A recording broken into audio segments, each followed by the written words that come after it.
Bisa dua. Tuh agak 3, 2, 1, action. halo. Belanda menjadi tujuan studi ratusan mahasiswa Indonesia setiap tahunnya. Setelah hampir 1 abad, mimpi mereka tetap sama. Belajar lalu pulang dengan ilmu yang menambah peluang. This is Washrat Weekend. 100 tahun yang lalu, Washrat adalah tempat para pelajar Indonesia berkumpul. Nama seperti Bung Hatta, Agus Salim, dan Subarjo pernah menginjak tanah ini. Sekarang, giliran kami. Sebulan sekali kami berkumpul untuk menyiarkan pendapat kami tentang masalah di rumah. Gowira, murid S1 Biologi di Radboud University Nijmegen. Kali ini kami berbicara bersama Citra dari Wageningen tentang tipe-tipe aktivisme lingkungan dan kenapa beberapa aktivis lingkungan membuat kita tidak nyaman. Bersama Romilda, kami juga mengunjungi salah satu area konservasi di Belanda bernama Oipolder. Selain itu, kami juga berdiskusi bagaimana kecerdasan buatan bisa dan sering digadang-gadang sebagai solusi dari perubahan iklim. So this is our conversation, brought to you by PPI Belanda. And supported by Transfast, cara mudah dan aman mengirim uang ke mancanegara. Oke, halo semuanya, balik lagi sama di Washrat Weekend. Ini episode pertama, ada Citra di sini. She's a student. Boleh coba perkenalkan diri dulu. Hai, nama aku Citra, master student di Wageningen University, jurusannya Forest and Nature Conservation Policy dan juga Sustainable Development Diplomacy. Gila. Hampir lupa tadi. Susah banget. Terlalu panjang. Ya, jadi untuk topik pertama, kita akan membahas tentang pokoknya apa ya, environmental activism kali ya. Jatuhnya gitu, main idenya. Cuman sebenarnya ini kayak berawal dari gua ngeliat Instagram, kayak searching through Instagram, terus kayak gua ngeliat teman-teman gua pada ngepost kayak sosokan jadi environmental aktivis gitu kan. Greta Thunberg versi Indonesia. Iya, Greta Thunberg versi Indonesia. Oh, dan gue juga sempat debat sih sama teman gue. Kenapa gue setiap kali denger Greta Thunberg, gue tuh nge-cringe gitu. Karena Anda sudah dibayar oleh negara untuk untuk belajar soal diplomasi sama advokasi kali ya, tentang environmentalism. Ada berapa versi sih di luar sana, message atau pesan-pesan environmentalism. Dan juga konteksnya dari pembicaraan ini adalah kemarin, sekitar 5 tahun yang lalu, tahun 2015, Indonesia menyetujui perjanjian Paris. Terus harusnya tahun ini ya, COP conference, yaitu jadi conference lanjutan dari Paris Agreement sendiri, di mana negara-negara kumpul lagi terus ngasih tahu apa aja yang udah dilakukan oleh negaranya masing-masing. Cuman karena corona, conference-nya mundur jadi tahun depan gitu. Jadi itu background-nya lah, konteksnya dari pembicaraan ini. Cuman karena nama show-nya Washrat Weekend, dan kita syuting di weekend gitu, ada pertanyaan pembuka gitu. Jadi Ini gak dikasih tau loh ya. nggak dikasih tahu. Oke. ini supaya candid aja. Seminggu ini ngapain aja atau Seminggu ini tesis ya yang pasti Tesis, ya. perjuangan tesis, terus ada kerjaan juga, nyelesain kerjaan, terus by the way, tesis tentang apa? Mungkin kan? tesisnya itu lebih ke policy analysis, kayak national policy analysis tentang hutan adat di Indonesia. Jadi tapi lebih ke institutionnya gitu sih, dari perspektif institution, dan juga discourse itu bisa kayak narasi, meaning. Jadi cocok lah tema hari ini. Nah, jadi sudah terkualifikasi secara akademis. Oh, tidak tahu ya.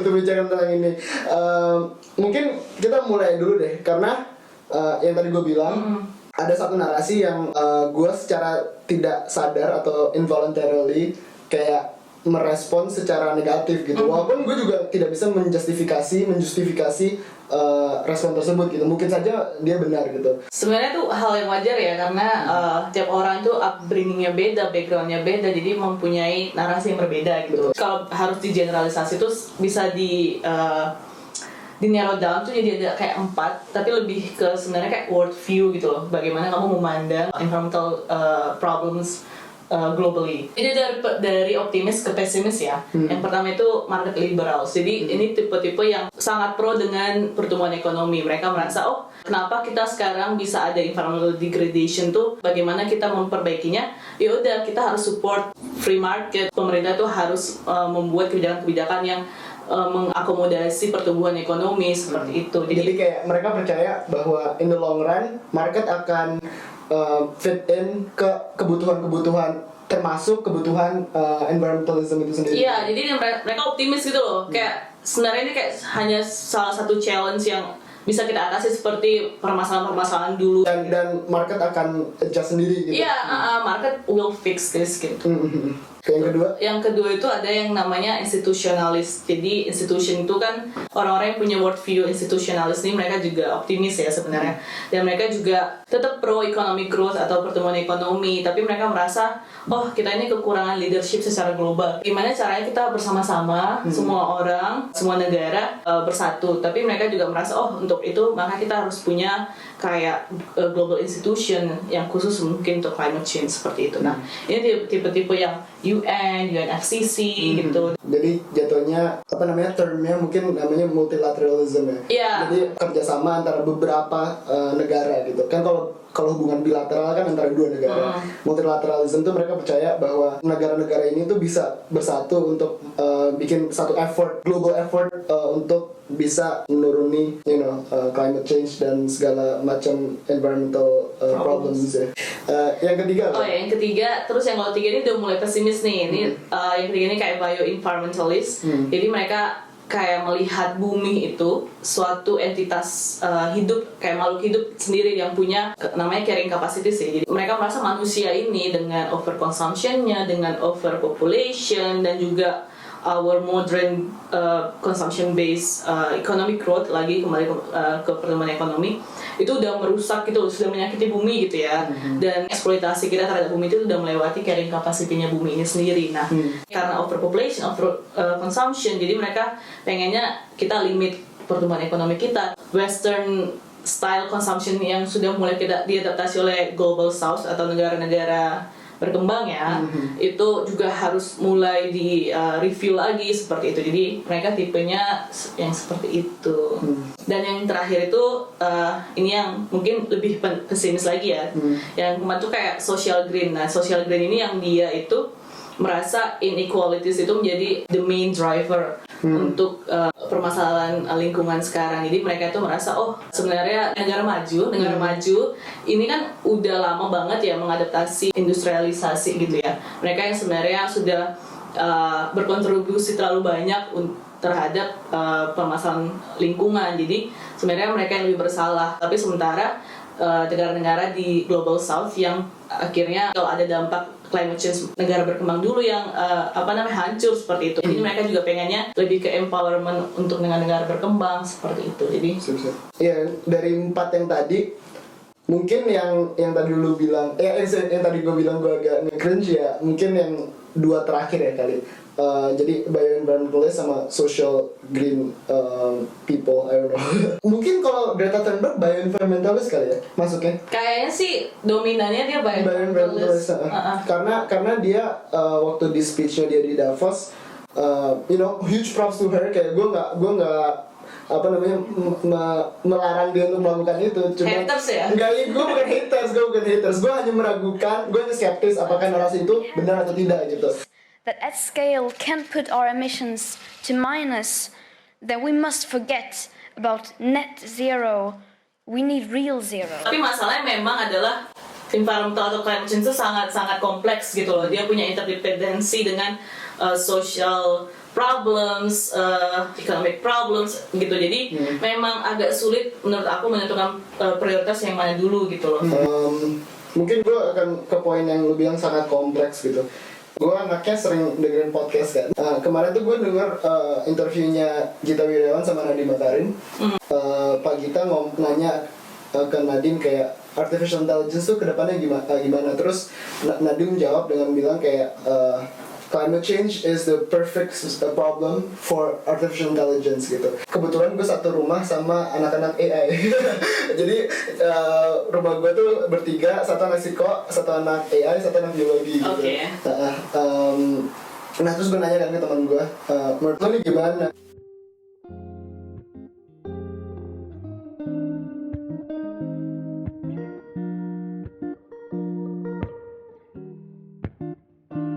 Like it's a good thing we checked. So, how did I start? It was so good. So hi Mantan. This is just like a normal like investigative. Like I've told you before, because this is our second take by the way, because we lost the first one. But yeah, we did this. We're doing this investigative journalism thing, of like explaining climate like theory and narrative, a different climate theory narrative in Indonesia and in the Netherlands. And so yeah, but like before everything, can you like introduce yourself? I hope it's running. It is running. Okay, that's very nice. Hi, I'm Manthan. I'm a second year Bachelor AI student at Radboud here in Nijmegen. I've started becoming more interested in like the climate crisis issue at hand because we've been discussing a lot about it, even like throughout our courses. And generally when we discuss the societal impact of the kind of technological development that we're also studying. Right. And there's a lot of complexity and nuance there. Right. It's not a complete binary thing. You're either contributing it or you're helping solve it. Right. But all of the fields and disciplines fall on a spectrum, Right. wherein you're also causing it to some extent while you're trying to solve it. Right. And AI very much falls on that spectrum as well. Right. So like your Minister of Education talking about how AI will solve everything. Just like specifically climate change. Yeah, like Right. everything when it comes to like the climate change. crisis problem. Yeah. Personally, I think that is a sentiment that is shared in a lot of situations, Right. not only like the climate crisis, with AI coming in and solving everything, but because they're hoping for like a super intelligent computer, technically. That can solve all of our problems. yeah, that's not the case. but what we have with AI now, technically, is just fast computers doing clever statistics. But when it comes to the climate crisis, AI can be very helpful because, again, if we have a tool that's going to help us study big, massive data sets Right. and trends, because a human being can't just like look at a table of data. And it's not simply just graphing it, but it's graphing like high dimensional data because you have so many different variables. Right. And So it's not just like X and Y, it's like X, Y, Z. and X1, X2, Yeah, X3, right. YZ, Y1, Y2. Right. And I'm going to try to use that data and sort of predict the frequency of these things and how intense they might be given the current. But it helps to be realistic because this isn't going to solve the whole problem. All it's going to do is like predict what might happen, and then you still need human beings to look at this information, be aware enough of the restrictions at hand. What resources do I have available? How much can I ration? How much can I deploy? Right. And you need human beings to make these executive decisions in most cases. And that is probably not going to change very soon. Oke, kemarin jadi gue kan ngomong sama lu kayak apa tadinya mau ngomong tentang Paris Agreement dulu, baru ke narasi-narasinya. Cuman lu sendiri bilang ada satu narasi yang justru ngebangun Paris Agreement itu sendiri. Mungkin bukan konsep ini membangun, tapi kayak Paris Agreement itu kayak fit to this one narration gitu kan. Nah jadi mereka tuh kayak mengidentifikasi 9 key points yang ini penting gitu dalam mensustain planet kita ini, bumi ini menjadi safe operating space gitu loh untuk manusia. Untuk manusia. Dan 9 ini macam-macam sih, ada kayaknya ocean acidification, aku juga nggak hafal banget. Terus ada biodiversity loss. Gue sempat ngafalin tuh, cuman abis exam udah lupa. Oh masuk exam. Masuk exam ini Pantesan. Terus ada land use change, ada climate change juga. Terus dan ini berdasarkan sains banget. Jadi mereka punya level, misalnya code hijau yang aman gitu ya. Itu angka itu sampai berapa aja tuh ada gitu untuk setiap tadi itu komponennya. Kita lu di level mana? Beberapa. Nah, jadi tingkat level itu beda-beda untuk si komponen ini. Jadi kayak untuk climate change dan 2 lagi aku lupa apa, itu kita udah di merah sebenarnya. Biodiversity loss kita juga udah merah kalau nggak salah. Nah, gue bisa lihat approach atau metode yang dilakukan di Indonesia sama di Belanda beda banget. Metode conservation yang dilakukan sekarang tuh namanya land sparing kan. Artinya kita menentukan tanah mana yang kita gunakan untuk agrikultur dan aktivitas ekonomi, tanah mana yang kita gunakan untuk konservasi gitu. Tapi teknik land sparingnya itu beda di Indonesia dan di Belanda.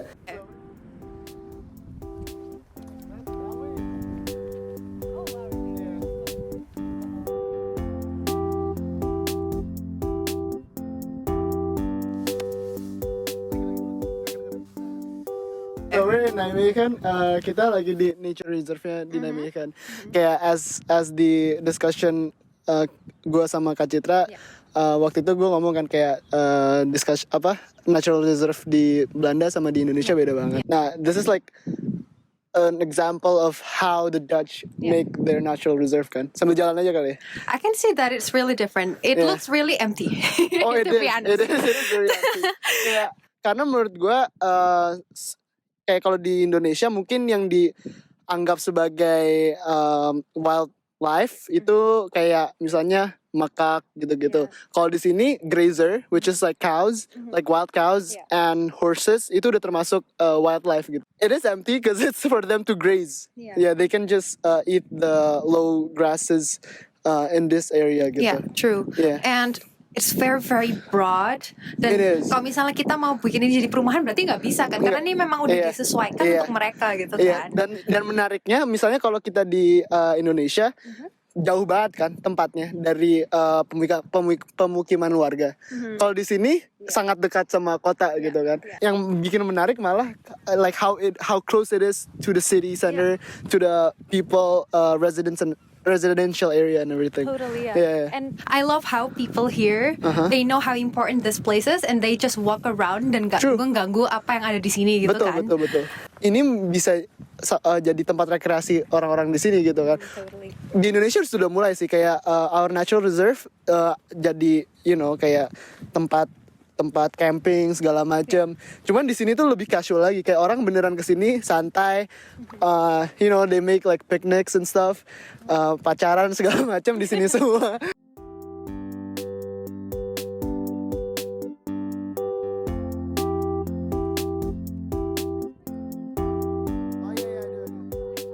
It increases the proximity of the society with nature itself, with their nature. Yeah. This is like, mungkin kalau di Indonesia ini cuman padang rumput biasa doang gitu loh. But like you're from Malang, right? Yeah. You're from Batu. Dari Batu.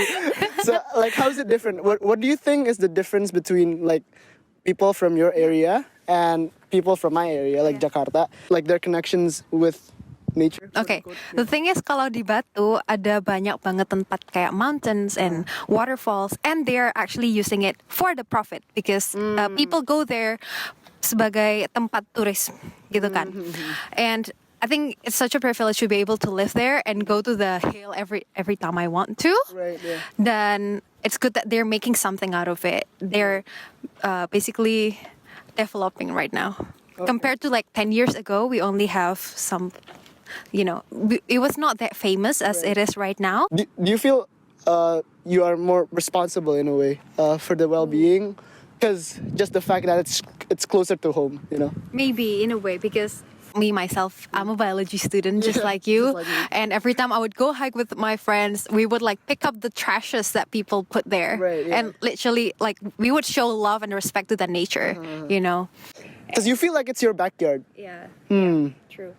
That is interesting, because like I think people here in Nijmegen, just because the proximity, the physical proximity of this natural reserve and the residential area, they feel that these are their backyards, which they need to take care of, which is pretty interesting. Totally. But what do you think? Like, how should we serve the narrative of environmental activism gitu? Yeah, in the end of the day, it always comes back to awareness, ya kan? Raising awareness. But then after the awareness, the action also needs to come. Kita nggak bisa kayak selalu share di social media, we need to do this, we need to do that, but also actually do it, Right, yeah. Then it's not something that you can take as a trend.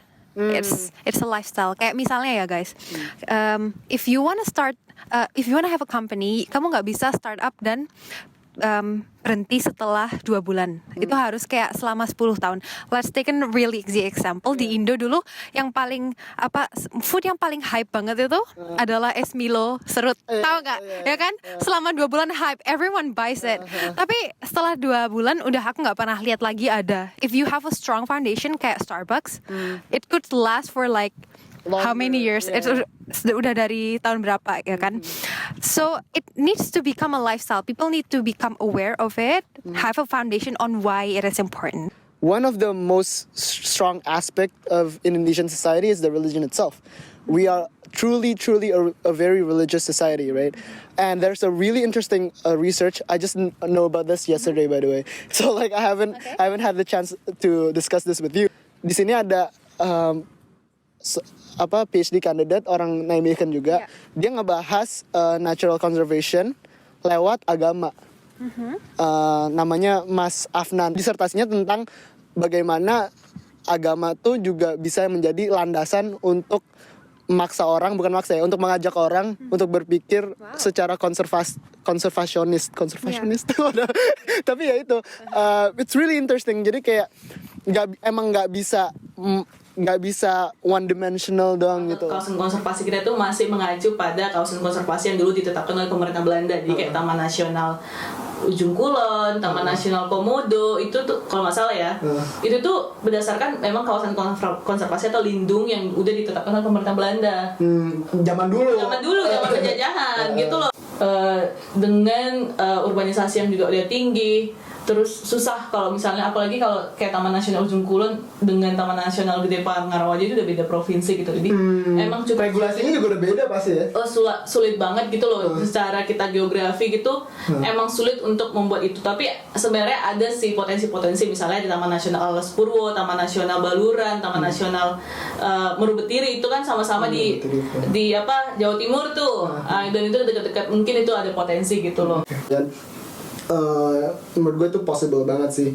Dan di Indonesia sendiri kita mungkin masih mencari identitas dan narasi yang pas ya. Masih pengen ikut-ikutan terus gitu. Dan beda-beda karena setiap orang income parity kita lumayan tinggi. Orang-orang yang punya duit sama yang nggak punya duit tuh lumayan tinggi distance-nya. Maka dari itu narasi mereka berbeda banget gitu. Karena mereka ya beda gitu, worldview-nya beda padahal negara yang sama gitu. Mungkin yang bisa kita lakukan ya we discuss gitu about this, about what our own realities. Dan menurut gue kalau itu udah kita ketemu, kita akan makin gampang untuk mengambil langkah-langkah berikutnya gitu. I think that's all for today. Thank you so much Citra. Good luck in Indonesia karena bentar lagi balik ke Indonesia. Mau ngapain di Indonesia? Tidur-tiduran dulu. Tidur-tiduran dulu. Capek. Capek membawa beban negara ya. Beban negara. Iya. Bisa uang negara capek. Ya pokoknya good luck on your next ventures and I'll see you guys next time. Bye bye. Thank you BPIB, bye bye.